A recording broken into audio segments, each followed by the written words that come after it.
Texas Governor Rick Perry, former Speaker. The 6 remaining Republican presidential candidates have squared off in a television debate ahead of Tuesday's New Hampshire primary.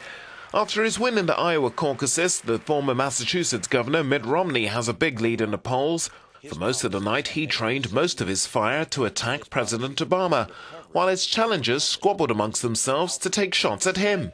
Business experience doesn't necessarily match up with being the commander-in-chief of this country.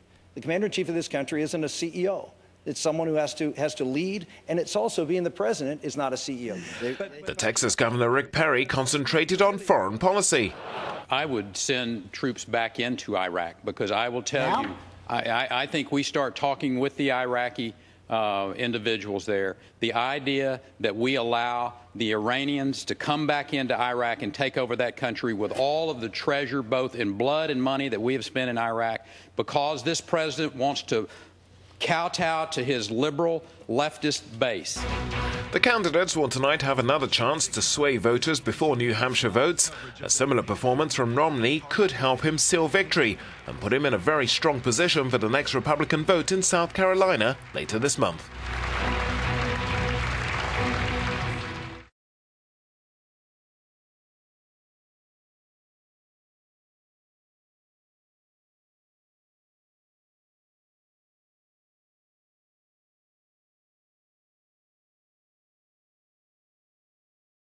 Candidates' responses to that position, they seem to kind of laugh it off. Yeah, but they don't understand the audience that I'm talking to outside that studio.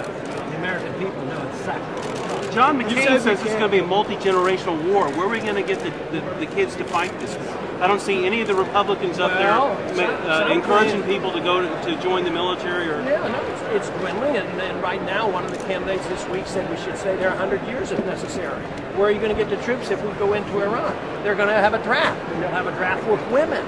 That's what we have to stop. We need to defend this country, and empires always end by spreading themselves too far, and that's what's happening here. And the first sign when we've overextended ourselves is the destruction of the currency. And just look at what's happened to the value of the dollar. Mr. Paul, you said that how long can $18 million keep you in this? 18 million? Well, that's just a one-day notice, or one quarter, Matter of fact, it was 20 million in a quarter. So I have no idea. But I'm sort of obligated to my supporters, who are individuals who spontaneously send our money. If they keep sending me money to stay in the race, that's what I have to do, unless we come out embarrassingly last in these races. As long as it's reasonable, we should pursue it. Is a strong, aggressive performance in the debate enough to convince the voters? What's that? A strong performance in the debate, is that enough to convince voters to maybe go your way? Everything helps. Your whole campaign here in New Hampshire and across the country. What have they meant? Well, they're the base of it. The young people know what's coming. And I brag that they've learned their arithmetic. They figured it out. They know what their obligations are. $60 trillion of entitlement obligation, a Social Security system that's broke. They have to work hard to keep paying into the system, on, and they know it doesn't work. So when I talk about saving $100, $200, $300, $400 billion a year and come home and let them get out of Social Security, they're all for it. You said we can't pay lip service to the Constitution. Which of the fellow Republican candidates do you think does that the most? No, I'm not going to volunteer. I think I'm going to let somebody else figure that out, because I think all of Washington is guilty of that. If you look at Congress, if you look at the Supreme Court, if you look at the executive branch for the last 50, 60, 70 years, they do pay a lot of lip service because we have embarked on an unconstitutional manner over these last 100 years. But every single person in Washington takes the oath of office to obey the Constitution, and obviously they don't follow it. I hear that your support scares the Republican establishment. Should they be scared? Well, if power is the only thing they seek, they might be scared. If they wanted constitutional limit in the government and believed in individual liberty and balanced budgets, they shouldn't be frightened. So I don't know why they should be frightened. The leadership in the party might be, but the grassroots wouldn't be frightened with the program I'm talking about. If you were elected president, how would you get anything passed by the Congress? How would you get any of your sweeping reforms passed by a Democratic Congress? Well, I think that a lot of what I'm talking about has great appeal to the Democrats. They believe in civil liberties. They believe in a different foreign policy. They're highly critical of what we're doing. So I think I could get a consensus with them, especially if I talk about never throwing people out in the streets. And see, in spite of some of these programs we shouldn't have started, I want to get the young people out. The elderly are totally dependent. And they're going to be out in the streets if we continue to do what we're doing. And the only way we can save our dollar and save the system and tide us over and work our way out of this is to cut this overseas spending. So this is very appealing to Democrats as well as Republicans, for that matter. It's very appealing to America to come up with a sensible program. They have to just decide whether or not we have a problem. If they don't think we have a problem, they probably will say, why don't you just go away because everything is fine and we can get young people like you to work forever and take care of everybody else. But that's I'm a college, and I was wondering, what exactly do you feel New Hampshire's role is in your personal campaign? Well, I think it's very important. It's it's the second primary, and I think if somebody does very well on it, they get national attention, and you just keep going on into the next election. So obviously, it's very important. There's been a lot of candidates up here on both sides here for the past year. Thank you. How do you assess your performance? I was wondering if it would be possible to arrange a ride in the blimp. Well, I'm not in charge of the blimp. That's an independent. It's an independent expenditure. So you have to call the blimp people. What's a good showing for you in New Ready? Hampshire? Dr. Paul. 1, 2, 3. Thank you. Thank you very much. Good luck. I think so, but I don't make predictions. I think we'll do well. How do you assess your performance tonight?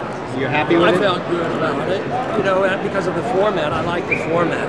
It was less rigid and it was fairer. It was run better, and compared to the amount of time I'll get tomorrow night, I think it was pretty good. How do you deal with this on the Fox forum tomorrow night? Yeah, that to me, and most Americans, even those who disagree with me, tell me, and some Fox people have told me, that seems to be unfair.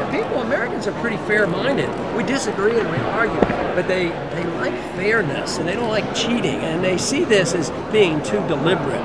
So that would be, I think Fox has a problem and they have to deal with it. In Iowa, the message seemed to be that people were voting for change, regardless of the kind of change. What sense are you getting about New Hampshire? Well, I think they're sick and tired of it. I think they expressed that last election.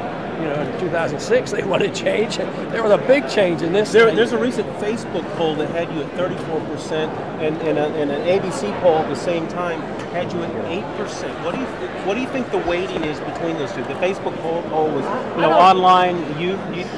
Somebody else would have to analyze that. There's obviously a difference. Facebook would obviously be young people, and I'm probably in between the two. Facebook probably gives me more credibility and more votes, but I think the other ones have generally rated me lower.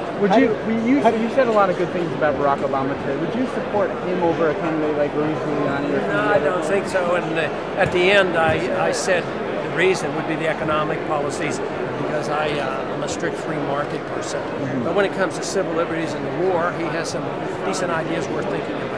Who out of your Republican counterparts would you like to give the most severe history lesson to? Seem to be at odds with. I don't know. Maybe if they were willing, I'd pass out some books to all of them. How do you deal with the snickering from Senator McCain, from Governor Romney? I don't listen to it. I didn't hear it. Congressman, Mayor Giuliani wants to expand the military by 200,000. How can we afford it? Get ready. They're going to draft you. Everybody here. Where's the money going to come from? You'll print it, and the dollar will go bust, and everybody's going to get poor, and then we'll print it. I don't want to wait till that. I want to bring it home in a more logical fashion. What do you make of Rudy Giuliani saying that American foreign policy of the past has no effect on security? Well, he's been saying it for a long time, and I give him my explanation, and I think I'll bet you the majority of the American people agree with me on that explanation, because it's too logical to think figure out how we would act if somebody did to us exactly what we've done. Mr. Paul, I'm new from New York Change. Do you support the not only Lucas family question or never answered about the not only commission report and a demand for a new independent 9/11 investigation?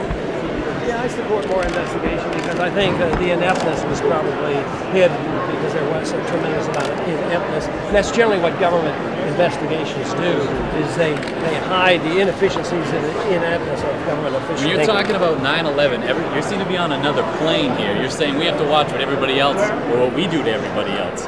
Everybody ganged up on you when you said that. Why is that?